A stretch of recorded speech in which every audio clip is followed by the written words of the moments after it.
ஒரு தந்தையை இழந்தவனுக்கு அப்பா இல்லாத வேதனை என்னன்றது தெரியும்.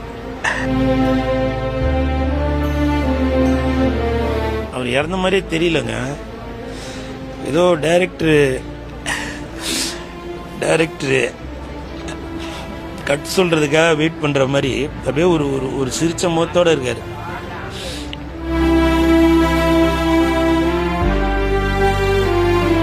உண்மையிலேயே ஒரு தந்தை இல்லாத கஷ்டம்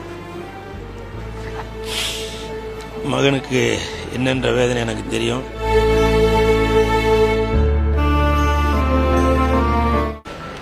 டெல்லி கணேசர் இறந்துட்டாரு, மறைந்து விட்டார் அப்படின்னு இன்னைக்கு நான் சோசியல் மீடியாவில் பார்த்து தான் தெரிஞ்சுக்கிட்டேன். உடனே அவரோட மகாவுக்கு ஃபோன் பண்ணேன். என்ன மகா இந்த மாதிரி இறந்துட்டாராமே? ஆமாண்ணா, நைட்டு 11:30 மணி இருக்கும், தூக்கத்திலே இறந்துட்டாரு அப்படின்னு சொல்லி சொன்னாங்க.